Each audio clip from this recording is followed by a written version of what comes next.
सन्माननीय मुख्यमंत्री महोदय त्यांच्याशी अत्यंत विस्तृत ऑन रेकॉर्ड ते बोललेले आहेत आणि मला वाटतं असं एवढं सहज उपोषणकर्त्यांशी मुख्यमंत्री महोदय बोलत नाही, पण पहिल्यांदा बोलले कारण धनगर आरक्षण हा विषय त्यांच्याही जीवाचा अत्यंत जवळचा आहे. सकारात्मक भूमिका ते घेतील, पण याच्यामध्ये कायद्याच्या काही चौकटी आहेत ज्या रुंदाव्या लागतील, काही ठिकाणी त्याच्यामध्ये काही बदलाव करावा लागेल आणि हे सहज होत नाही कारण शेड्यूल्ड आरक्षण आहे. शेड्यूल ट्राईब आणि शेड्यूल कास्ट हे आरक्षण राज्याला देण्याचा अधिकार नाही. आता मला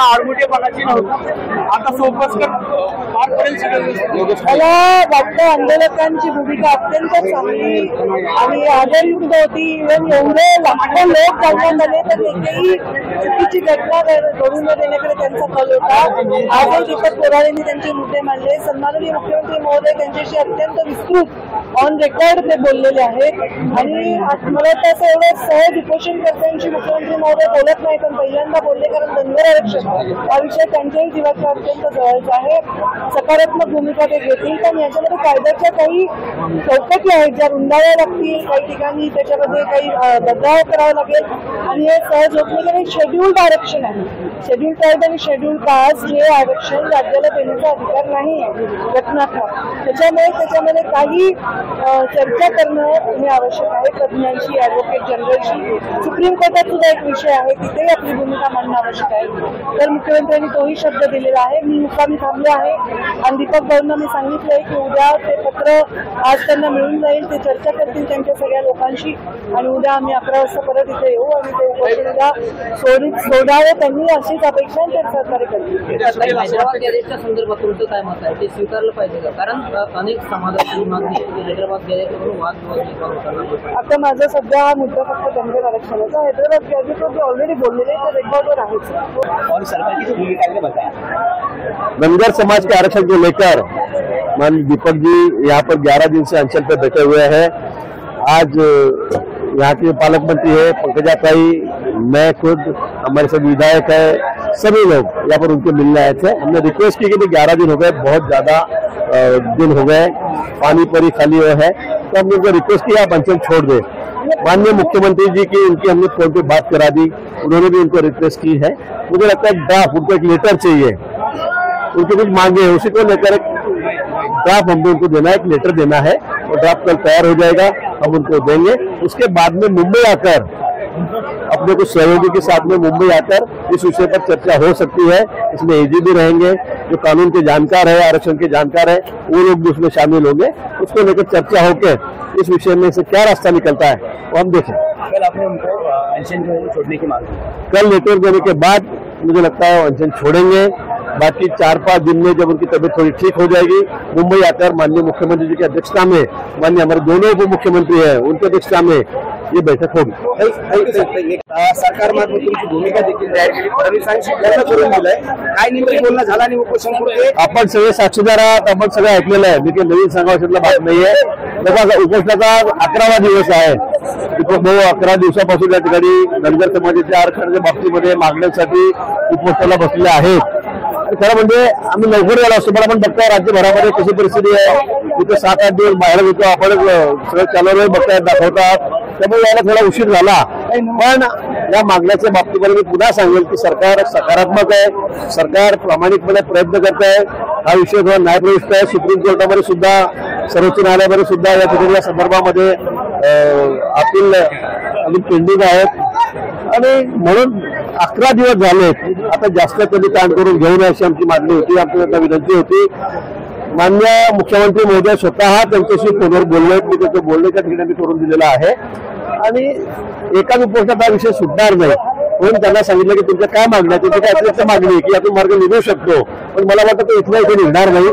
त्या संदर्भामध्ये कार्यतज्ञ आहेत, एजी आहेत, यांच्याशी चर्चा झाली पाहिजे आणि म्हणून माननीय मुख्यमंत्री महोदयांनी त्यांना सांगितलं की तुम्ही मंगळवारी, बुधवारी 4-5 दिवसामध्ये, 2-3 दिवसामध्ये त्या ठिकाणी मुंबईला या, आपल्या समाजातले काही अभ्यासक असतील, तज्ज्ञ असतील, त्यांना सुद्धा घेऊन या आणि आम्ही आपण बसून, अधिकारी बसून, एजी बसून या ठिकाणी यातून सकारात्मक मार्ग काढू असं त्यांनी आपल्या सगळ्याच्या साक्षीने स्पीकरवरती बोललेलं आहे, आपणही ते ऐकलेलं आहे आणि म्हणून आम्ही दीपकजींना विनंती केली, पण त्यांनी सांगितलं की आम्हाला एक पत्र द्या। पत्र आम्ही उद्या सकाळी त्यांना त्या ठिकाणी देऊ। त्यानंतर ते त्यावर आपले 4 सहकारी आहेत, राज्यभरातले 4, 5, 10, 20 लोकांची जे अभ्यासक आहे त्या विषयात त्याची चर्चा करतील आणि उपोषण उद्या सोडतील. त्यानंतर मग मुख्यमंत्री वेळ देतील 2-3, 4 दिवसातली. त्यावेळेला त्या ठिकाणी मुंबईला बैठक होईल आणि या बैठकीतून काही ना काही मार्ग निघेल. या बैठक आहेत पण दुपारी थोडं उशिरा उपोषण सुटत असेल 4-5 वाजता 3 वाजता तर मी सुद्धा त्या ठिकाणी येईल. पंकजाताई यांच्या पालकमंत्री आहेत, पंकजाताई या ठिकाणी आहेत. आज ते मुक्कामच करणार आहेत हे त्यांनी सांगितलेलं आहे. त्यामुळे पंकजाताई या ठिकाणी राहतील. अर्जुनराव आहेत, अर्जुनराव आहेत, नारायण कुचे आहेत, दानवे साहेब आहेत, सगळे इथे नेते स्थानिक जे आहेत ते सगळे या ठिकाणी राहतात. सन्माननीय मुख्यमंत्री महोदय त्यांच्याशी अत्यंत विस्तृत ऑन रेकॉर्ड ते बोललेले आहेत आणि मला असं एवढं सहज उपोषणकर्त्यांशी मुख्यमंत्री महोदय बोलत नाही पण पहिल्यांदा बोलले कारण धनगर आरक्षण हा विषय त्यांच्याही जीवाचा अत्यंत जवळचा आहे. सकारात्मक भूमिका ते घेतील पण याच्यामध्ये कायद्याच्या काही चौकटी आहेत ज्या रुंदाव्या लागतील. काही ठिकाणी त्याच्यामध्ये काही बदलाव करावा लागेल आणि हे सहज होत नाही कारण शेड्यूल्ड आरक्षण आहे.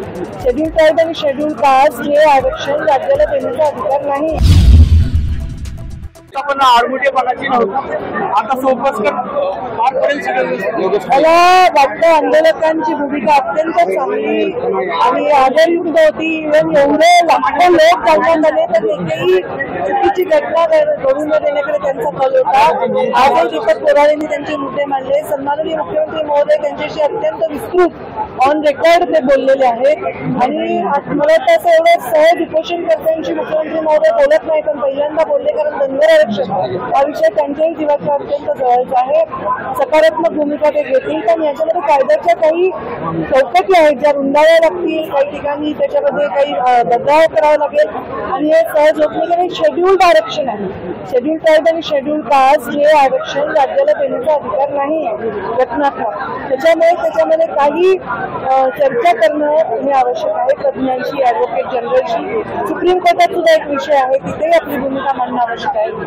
तर मुख्यमंत्र्यांनी तोही शब्द दिलेला आहे. मी मुक्कामी थांबले आहे आणि दीपक भाऊंना मी सांगितलंय की उद्या ते पत्र आज त्यांना मिळून जाईल. ते चर्चा करतील त्यांच्या सगळ्या लोकांशी आणि उद्या आम्ही 11 वाजता परत इथे येऊ आणि ते उपोषण उद्या सोडावं त्यांनी अशीच अपेक्षा ते सहकार्य करतील. हैदराबाद गॅरेजच्या संदर्भात तुमचं काय मत आहे ते स्वीकारलं पाहिजे का? कारण अनेक समाजाची मागणी हैदराबाद गॅरेज करून वाद आता माझा सध्या हा मुद्दा फक्त धनगर आरक्षणाचा. हैदराबाद गॅरेजवर ऑलरेडी बोललेले ते रेकॉर्डवर आहेच. और सरकार की भूमिका ने बताया धनगर समाज के आरक्षण को लेकर मान दीपक जी यहाँ पर 11 दिन से अंचल पे बैठे हुए हैं. आज यहाँ के पालक मंत्री है पंकजाताई, मैं खुद, हमारे सब विधायक है, सभी लोग यहाँ पर उनके मिलने आए थे. हमने रिक्वेस्ट की कि 11 दिन हो गए, बहुत ज्यादा दिन हो गए, पानी परी खाली हुए है तो हमने उनको रिक्वेस्ट किया आप अंचल छोड़ दे. माननीय मुख्यमंत्री जी की उनकी हमने फोन पे बात करा दी, उन्होंने भी उनको रिक्वेस्ट की है. मुझे लगता है ड्राफ्ट उनको एक लेटर चाहिए, उनकी कुछ मांगे है उसी को लेकर एक ड्राफ्ट हमको उनको देना है, एक लेटर देना है और ड्राफ्ट कल तैयार हो जाएगा, हम उनको देंगे. उसके बाद में मुंबई आकर अपने कुछ सहयोगी के साथ में मुंबई आकर इस विषय पर चर्चा हो सकती है. इसमें एजी भी रहेंगे, जो कानून के जानकार है, आरक्षण के जानकार है, वो लोग भी उसमें शामिल होंगे. उसको लेकर चर्चा होकर इस विषय में से क्या रास्ता निकलता है वो हम देखें. कल आपने उनको अनशन छोड़ने की मांग की, कल लेटर देने के बाद मुझे लगता है अनशन छोड़ेंगे. बाकी 4-5 दिन में जब उनकी तबीयत थोड़ी ठीक हो जाएगी मुंबई आकर माननीय मुख्यमंत्री जी की अध्यक्षता में, माननीय हमारे दोनों उप मुख्यमंत्री हैं उनकी अध्यक्षता में ये बैठक होगी. सरकार मार्फत तुमची भूमिका देखील जाहीर केली. फडणवीसांशी लग्न करून दिलंय, काय नेमकं बोलणं झालं आणि उपोषण पुढे आपण सगळे साक्षीदार आहात, आपण सगळं ऐकलेलं आहे. मी काही नवीन सांगावं बात नाहीये. बघा उपोषणाचा 11वा दिवस आहे. दीपक भाऊ 11 दिवसापासून या ठिकाणी धनगर समाजाच्या आरक्षणाच्या बाबतीमध्ये मागण्यांसाठी उपोषणाला बसलेले आहेत. खरं म्हणजे आम्ही लवकर गेलो असतो पण आपण बघताय राज्यभरामध्ये कशी परिस्थिती आहे. इथे 7-8 दिवस बाहेर होतो आपण, सगळं चालवलं बघतायत, दाखवतात, त्यामुळे यायला थोडा उशीर झाला. पण या मागण्याच्या बाबतीमध्ये मी पुन्हा सांगेल की सरकार सकारात्मक आहे, सरकार प्रामाणिकपणे प्रयत्न करत आहे.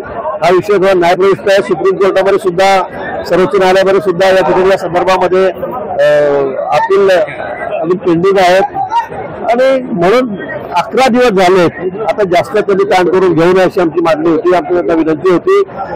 माननीय मुख्यमंत्री महोदय स्वतः त्यांच्याशी फोनवर बोलले, मी त्याचं बोलण्याच्या ठिकाणी करून दिलेला आहे आणि एकाच उपोषणात हा विषय सुटणार नाही. म्हणून त्यांना सांगितलं की तुमच्या काय मागण्या, तुमची काय अतिरिक्त मागणी आहे की यातून मार्ग निघू शकतो, पण मला वाटतं तो इथल्या इथे निघणार नाही. त्या संदर्भामध्ये कार्यतज्ञ आहेत, एजी आहेत, यांच्याशी चर्चा झाली पाहिजे. आणि म्हणून माननीय मुख्यमंत्री महोदयांनी त्यांना सांगितलं की तुम्ही मंगळवारी बुधवारी 4-5 दिवसामध्ये 2-3 दिवसामध्ये त्या ठिकाणी मुंबईला या. आपल्या समाजातले काही अभ्यासक असतील, तज्ज्ञ असतील, त्यांना सुद्धा घेऊन या आणि आपण बसून, अधिकारी बसून, एजी बसून या ठिकाणी यातून सकारात्मक मार्ग काढू, असं त्यांनी आपल्या सगळ्याच्या साक्षीने स्पीकरवरती बोललेले आहेत. आपणही ते ऐकलेलं आहे. आणि म्हणून आम्ही दीपकजींना विनंती केली, पण त्यांनी सांगितलं की आम्हाला एक पत्र द्या. पत्र आम्ही उद्या सकाळी त्यांना त्या ठिकाणी देऊ.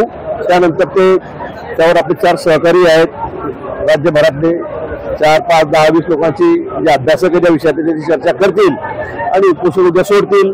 त्यानंतर मग मुख्यमंत्री वेळ देतील 2-3-4 दिवसातली, त्यावेळेला त्या ठिकाणी मुंबईला बैठक होईल आणि या बैठकीतून काही ना काही मार्ग निघेल. या बैठक आहेत, पण दुपारी थोडं उशिरा उपोषण सुटत असेल 4-5 वाजता 3 वाजता तर मी सुद्धा त्या ठिकाणी येईल. पंकजाताई आमच्या पालकमंत्री आहेत, पंकजाताई या ठिकाणी आहेत. आज ते मुक्कामच करणार आहेत हे त्यांनी सांगितलेलं आहे. त्यामुळे पंकजाताई या ठिकाणी राहतील. बबनराव आहेत, अर्जुनराव आहेत, नारायण कुचे आहेत, दानवे साहेब आहेत, सगळे इथे नेते स्थानिक जे आहेत ते सगळे या ठिकाणी राहतात.